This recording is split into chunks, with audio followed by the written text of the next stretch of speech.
Matapos ang National Rally for Peace ng Iglesia ni Cristo na suportado ang posisyon ng Pangulo na huwag na ituloy ang impeachment laban kay Vice President Sara Duterte, nagsama-sama naman sa isang misa ang mga grupong suportado ang impeachment.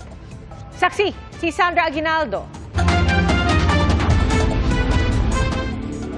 Isang Mass for Peace and Justice ang isinagawa sa EDSA Shrine ngayong hapon ng iba't ibang people's organizations, social movement at ilang religious leader. Ang mga nagsidalo nakasuot ng peach na ribbon na sumisimbolo raw sa panawagan nilang impeachment ni Vice President Sara Duterte. Ang iba may sticker sa damit na nagsasabing impeach Sara ngayon na. Sa bisang dinaluhan ng 10 pari, hindi nabanggit ang pangalan ng bise, pero nabanggit ang impeachment at may panawagan para sa pananagutan at paninindigan laban sa umunoy katiwalian at maling nangyayari sa lipunan. Hayaan nating ipaliwanag ng mga taong dapat managot kung saan nila dinala ang pera ng bayan. Dahil ito ay ang ating obligasyong moral. Ang impeachment ay isang obligasyong moral. Kaya maraming sa hanay ng simbahan ang kasama nyo ngayong hapon dahil naninindigan kami. Matapos ang misa, isa sa nagsalita si dating Senadora Laila de Lima, isa sa mga nag-file ng impeachment complaint sa bise. Isa itong moral obligation. Ang sino mang pinagkakatiwalaan ng taong bayan ay dapat maglingkod ng may integridad, hindi magsinungaling o maghari-harian.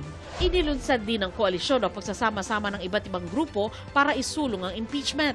Kabilang dito ang mga nag-file ng 3 impeachment complaint laban kay VP Sara, tulad ni na Kiko D, apo ni dating Pangulong Cory Aquino, pati na ang ilang biktima ng madugong Duterte drug war. Isa po ako sa nananawagan ng impeachment para kay VP Sara, para po sa aking mga anak. Gusto ko pong magkaroon ng tunay at katarungan po ang ustisya, ng ustisya. Isa po akong member ng EGK family na wala po yung aking asawa. Kaya humihingi rin po ako ng katarungan. Inanunsyo din na magkakaroon sila ng ilang pagkilos ngayong Enero para himukin ang mga kongresista na suportahan ang impeachment. Hinihingan namin ng reaksyon si VP Sara tungkol dito. Tinanong naman ang grupo kung pantapat kaya ito sa naging rally ng Iglesia ni Cristo bilang suporta kay VP Sara. Mas malaki naman ang Katoliko sa simbahan as ay INC, so hindi naman kailangan tapatan pa. Para sa GMA Integrated News, ako si Sandra Aguinaldo, ang inyong saksi. Irerekomenda ng MMDA na gawing alas 7 ng umaga hanggang alas 4 ng hapon ang oras ng pasok ng mga taga-gobyerno sa Metro Manila. Ito ay para raw makabawas sa trapiko tuwing rush hour. At nang subukan ng Metro Manila Council na paagahin ang pasok ng mga taga-lokal na pamahalaan sa NCR, nabawasan ng 10% ang oras na ginugol sa biyahe at bumilis ang biyahe ng 20% sa mga kaling malapit at nasa paligid ng mga LGU. Kaunti lang naman ang ipinagbago ng biyahe sa mga pangunahing kalsada sa Metro Manila. Ayon sa MMDA, mas mararamdaman daw ang magandang epekto sa trapiko ng pinaagang schedule kapag ipinatupad na rin ito ng national government agencies. Hinarang ng Bureau of Immigration sa NAIA ang isang Pinay na palipad sana sa Cyprus para maging isa umanong surrogate mother. Kapalit ito ng 300,000 piso na alok sa kanya ng dayuhang nakilala online. Saksi, si Emil Sumangit. Paalis na lang sana papuntang Cyprus ang isang 34 anyos na Pilipina nang i-hold ng Bureau of Immigration sa Terminal 3 ng NAIA nang tanungin kasi ng immigration officer. Medyo naging suspicious po ang ating immigration officer dahil saling-saliwa po ang mga sagot niya doon sa mga basic questions. Hanggang sa tuluyan itong umaming gagawing surrogate mom sa Cyprus o yung magbubuntis para sa anak ng ibang tao. Ang inalok sa kanya ay 300,000 pesos kapalit po ng panganganak ng isang bata at pagbigay doon sa foreign national nung sanggol na yon. Nakilala umano ng Pinay ang nakausap sa pamamagitan lang ng dating app. Hindi naman malinaw kung paano tatakbo ang proseso ng pagbubuntis pero base sa kwento, Mukhang through IVF po yung mangyayari dahil pina-require po siya na kumuha ng mga medical certificates at meron po silang kausap na IVF clinic doon sa bansang Cyprus na siya umanong tutulong na mabuntis yung babae. ayon pa sa BI, tumataas ang bilang ng kaso na nagre-recruit ng mga mahilig sa social media at Job hunters din as well, mga single, mga job hunters na naghahanap ng magandang opportunity abroad. Ang mga alok po as high as 500, 800,000 pesos with monthly stipend. paalala ng immigration.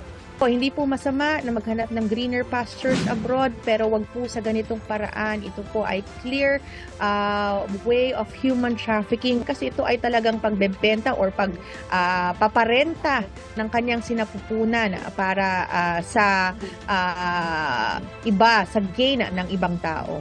Para sa GMA Integrated News, Emil Sumangil, ang inyong saksi. Matapos ang mahigit isang taong gera sa pagitan ng Israel at grupong Hamas, nagkaroon na po ng ceasefire agreement at hostage deal. Ayon sa Foreign Minister ng Qatar na isa sa namagitan para sa kasunduan, posible ito ipatupad sa linggo, January 19. Sa unang bahagi nito, 33 hostages ang palalayain ng Hamas, kapalit naman ang pagpapalaya sa mga Palestinian prisoner. Kabilang dito ang pagpapapasok sa Gaza ng humanitarian aid at pag-atras ng mga puwersa ng Israel sa Gaza. Sa ikalawang phase, palalayain ng Hamas ang natitirang hostages habang ganap na aatras ang puwersa ng Israel. At sa huling bahagi naman ito, ibabalik na ng Hamas ang labi ng mga naging bihag nila habang i-reconstruct ang Gaza Strip. Pero hindi pa ito naaprubahan ng gobyerno ng Israel matapos akusahan ni Israeli Prime Minister Benjamin Netanyahu ang Hamas ng pagtalikod sa ilang parte ng kasunduan. Inirekomenda na ng National Price Coordinating Council na magdeklara ang Agriculture Department ng Food Security Emergency sa bigas. Sa tulong nito, maaaring ilabas ang tonel-toneladang buffer stock ng NFA para ibaba ang presyo sa merkado. Saksi, si Bernadette Reyes. Sinubukan ng DTI na pakiusapan ng mga manufacturer pero hindi na mapipigilan ang taas presyo sa 63 produkto sa Pebrero. Kabilang dito ang ilang brand ng sardinas, kape, gatas, pati kandila at baterya.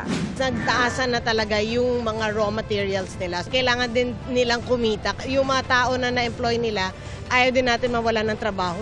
Ayon sa Department of Trade and Industry, 63 mga produkto ang magtataas ang presyo pagsapit ng Pebrero. Pero mas marami naman daw mga produkto ang hindi magtataas.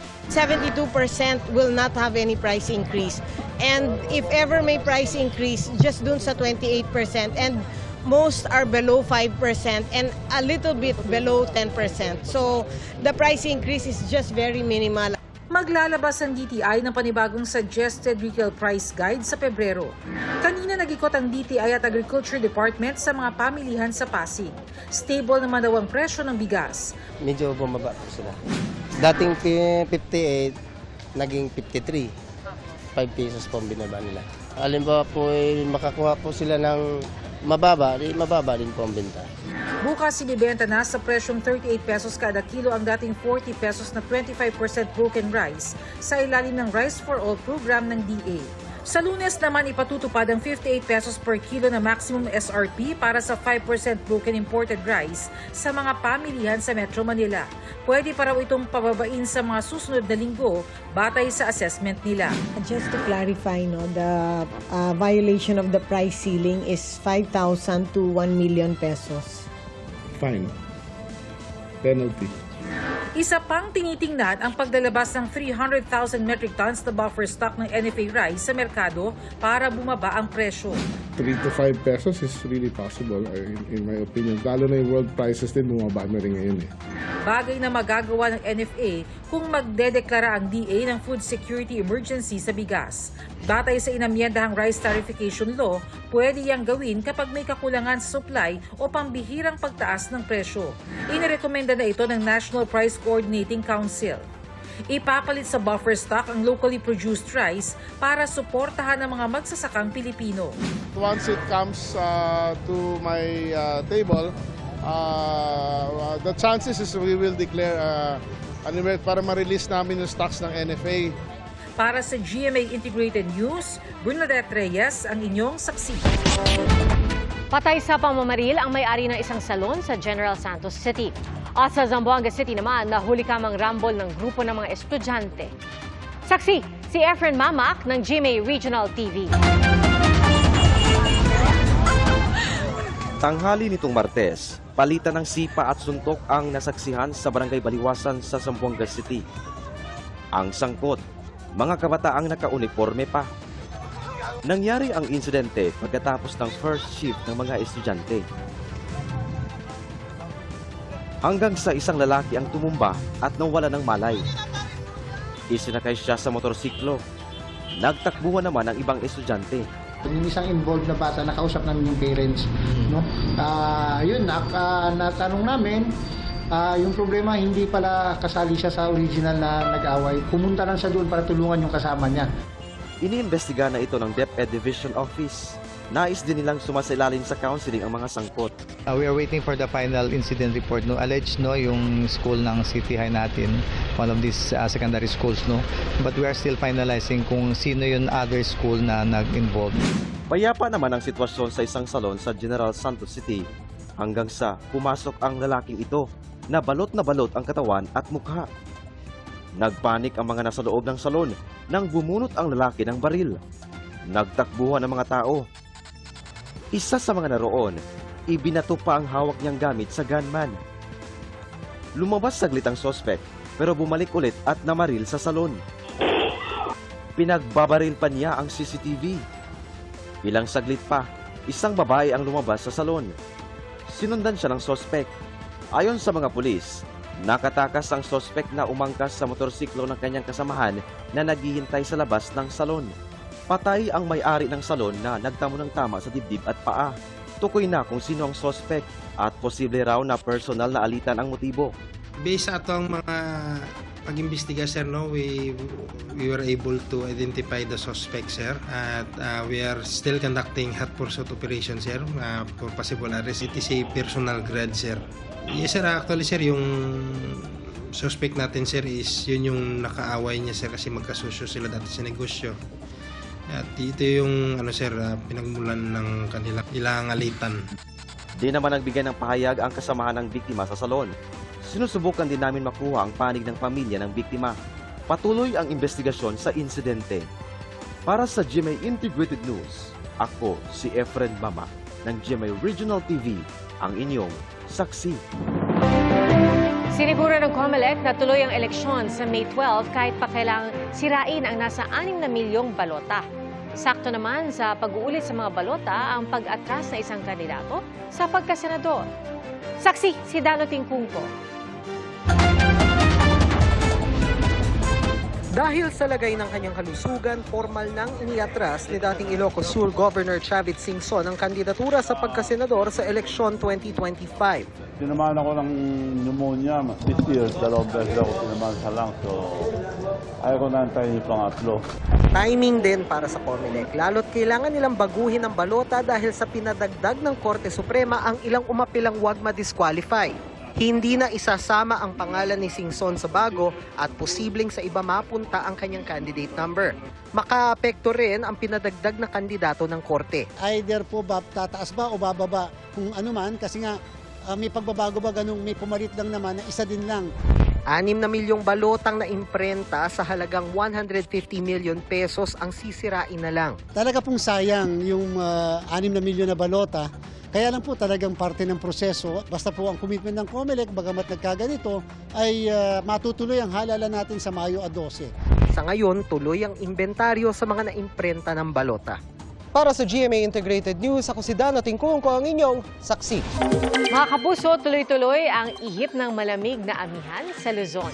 At ramdam na ramdam po yan, lalo na ng mga taga-norte, gaya po sa La Trinidad, Benguet, kung saan naitala ang 15.2 degrees Celsius kanina umaga. Nasa 15.6 degrees Celsius naman ang temperatura sa Baguio City. At may epekto rin ang amihan sa lagay ng mga karagatan. Nagtaas po ng gale warning ang Pag-asa sa ilang baybay ng Northern Luzon kung saan magiging maalon at delikadong pumalaot. Bukod sa amihan, nakakaapekto rin sa bansa ang easterlies at shear line.